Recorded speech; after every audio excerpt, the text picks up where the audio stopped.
अस्सलामुअलैकुम स्टूडेंट्स, मैं हूं मोहम्मद रज़ाक। आप देख रहे हैं मेरा YouTube channel Razak IT teacher.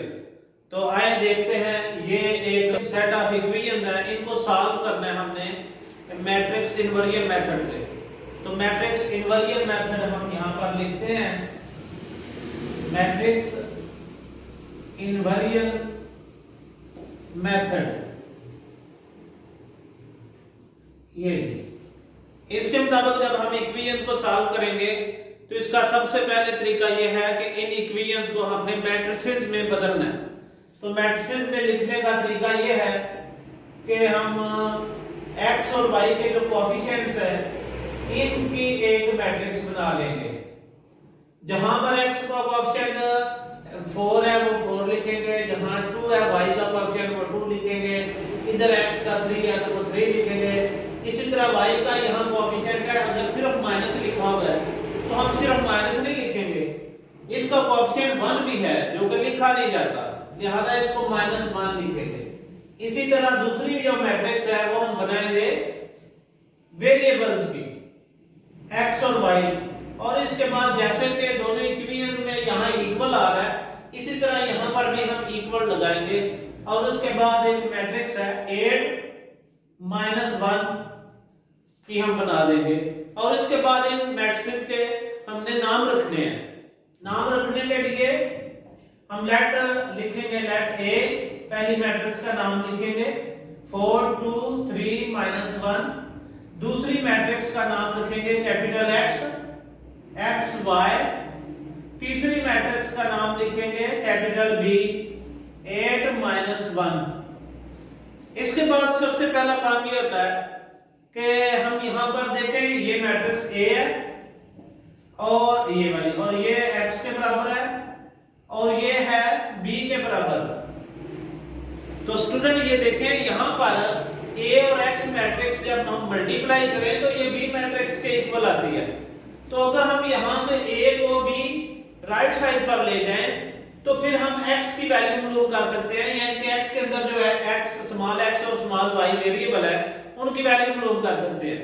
तो उसका तरीका ये है कि a का इनवर्स हम दोनों साइडों का ले लेते हैं, ऐसे दोनों साइडों का a का इनवर्स ले लेते हैं, और a का इनवर्स और a ये दोनों जो मल्टीप्लाई कर रहे हैं ये आइडेंटिटी मैट्रिक्स के बराबर आ जाएंगे। इनका आंसर आएगा आइडेंटिटी मैट्रिक्स, तो हम i लिख देंगे, और इस i को जब हम x से मल्टीप्लाई करेंगे आइडेंटिटी मैट्रिक्स को तो इसकी मैट्रिक्स x ही आएगी। लिहाजा हमारा ये इसमें फार्मूला बन गया x a इनवर्स b। तो इस फार्मूले को हमने यूज करना है। तो मैं इसको जरा मिटा के फार्मूला बनाने का तरीका मैंने आपको बता दिया। तो मैं यहां पर लिखूंगा a is equal to x is equal to a inverse b, और अब यहां पर जो a मैट्रिक्स है इसका डिटरमिनेंट लेंगे 4 2 3 -1।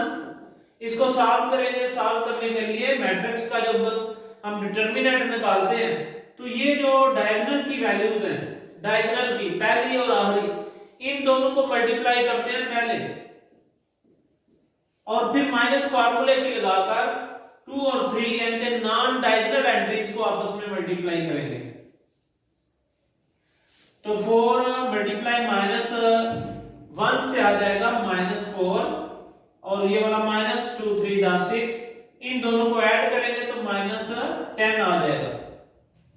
इसके बाद अगर ये वैल्यू 0 आ जाए, क्योंकि ये 0 के बराबर नहीं आई, अगर ये 0 वैल्यू आ जाए तो मैट्रिक्स इनवर्जन मेथड में आगे सॉल्यूशन पॉसिबल नहीं है, सॉल्यूशन इज इम्पॉसिबल। क्योंकि हमारा 0 नहीं आया इसलिए इसका सॉल्यूशन पॉसिबल है। तो आगे हम ए मैट्रिक्स का एडजॉइंट निकालेंगे। एडजॉइंट मैट्रिक्स ये होती है कि जिसके अंदर हम डायगोनल वैल्यूज को आपस में एक्सचेंज कर लेते हैं, यानी कि उनकी जगह बदल लेते हैं। जहां पर 4 है वहां -1, और जहां -1 है वहां पर 4 लिख देंगे, और जो नॉन डायगोनल एंट्रीज हैं उनके जो साइन है उनको बदल देंगे। जैसे ये +2 है, प्लस नहीं लिखा हुआ तो प्लस है यहाँ पर, तो हम यहाँ -2 लिख देंगे। इसी तरह ये +3 है तो यहाँ -3। तो इस तरह ये हमारे पास एडजॉइंट मैट्रिक्स आ गई। एडजॉइंट निकालने के बाद अगला हमारा काम है ए का इनवर्स निकालना। ए का इनवर्स का फार्मूला है adjoint A over determinant of A. तो इसमें एडजॉइंट ए की मैट्रिक्स लिख देंगे जो हमने ये फाइंड की है, -1 -2 -3 और 4, और इसके बटे में -10 जो ए का डिटर्मिनेंट था, जो हमने ये निकाला है, ये वाला, ये हम इसके नीचे लिख देंगे।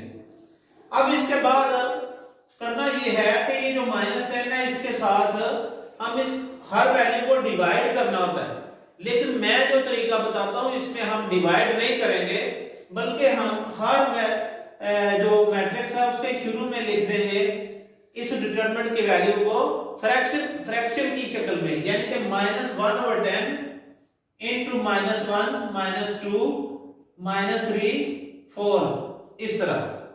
और इसी को आगे हम इस्तेमाल कर लेंगे जहां हमें जरूरत पड़ेगी। तो जब हमने एडजॉइंट भी मालूम कर लिया, ए का इनवर्स भी मालूम कर लिया, तो अब हमने ये जो फार्मूला बनाया था x = a इनवर्स b, ये हमने यहां पर यूज करना है। ये देखें जी, x = a इनवर्स b। तो अब यहां पर x की जगह पर हम स्मॉल x y वाली मैट्रिक्स लिखेंगे और a इनवर्स की जगह पर ये a इनवर्स वाली जो आंसर हमारा आया था मैट्रिक्स, ये डिटर्मिनेंट और मैट्रिक्स का जो, वो हम यहां पर लिख देंगे। ये लिखने के बाद हम इसके बाद b वाली मैट्रिक्स लिखेंगे जो हमारी ये थी 8 -1। अब इन दो मैट्रिक्स को आपस में मल्टीप्लाई करना है और ये जो -1/10 है ये इसी तरह ही रखेंगे, इसको हम नहीं चेंज करेंगे। अभी हम सिर्फ दो मैट्रिक्स को आपस में मल्टीप्लाई करेंगे। तो जैसे कि आपको पता है मैट्रिक्स को मल्टीप्लाई कैसे करते हैं, यहां से ये जो फर्स्ट रो है ये वैल्यूज लेनी है और यहां से कॉलम, तो रो की जो पहली वैल्यू होती है उसको कॉलम की पहली वैल्यू से मल्टीप्लाई करते हैं। -1 × 8 प्लस -2 × -1, आगे ब्रैकेट क्लोज कर देंगे, क्योंकि एक ही कॉलम है हमारे पास तो वैल्यू एक ही बननी है एक रो से, और दूसरी रो को भी हम इसी तरह इसी मैट्रिक्स इसी कॉलम से मल्टीप्लाई करेंगे। -3 × 8 प्लस 4 × -1। तो अब हम इसकी मजीद कैलकुलेशन करते हैं। -1/10 into -8, -1 और 8 मल्टीप्लाई होकर -8, और -2 और -1 मल्टीप्लाई होकर +2। इसी तरह -3 और 8 मल्टीप्लाई होकर -24, और 4 और -1 मल्टीप्लाई होकर -4। तो -8 + 2 को हल करें तो -6, -24 और -4 को ऐड करें, दोनों माइनस वाली टर्म में है तो -28 आएगा। अब हम ये करेंगे कि इस -1/10 के साथ -6 को भी और -28 को भी डिवाइड कर देंगे, ये ऐसे।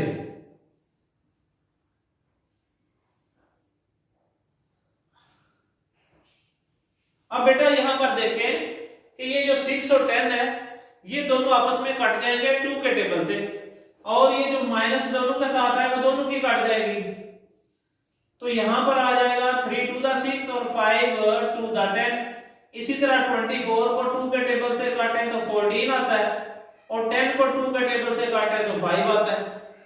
तो लिहाजा राइट साइड पर हमारे पास 3/5 आ जाएगा, और दूसरी फ्रैक्शन आएगी 14/5। और लेफ्ट साइड पर देखें ये जो x वाली मैट्रिक्स थी ये इसी तरह नीचे आएगी, तो हम यहां आकर इसको दोबारा लिख लेंगे। इसके बाद दोनों तरफ वाली मैट्रिसेस को आपस में कंपेयर करना है। पहली वैल्यू के बराबर लिखनी है, तो ये हमारा पहला आंसर आ गया। और दूसरी वैल्यू को दूसरी के बराबर लिखना है, तो ये हमारा दूसरा आंसर आ गया। तो इस तरह बेटा ये हमारा आंसर आ गया एक्स और वाई का। और ये है मैट्रिक्स इन्वर्जन मेथड। मुझे उम्मीद है कि आपको इस सवाल की समझ आई होगी। अगर आपको एक दफा समझ नहीं आती तो आप मेरी वीडियो को बार बार देखें, 2 दफा देखें, 3 दफा देखें, आपको ये मेथड क्लियर हो जाएगा। और जब आपको ये मेथड क्लियर हो जाए तो फिर आप बाकी क्वेश्चंस को इसी मेथड से सॉल्व करें। तो इसी के साथ इजाजत चाहता हूं। Have a nice day, thank you.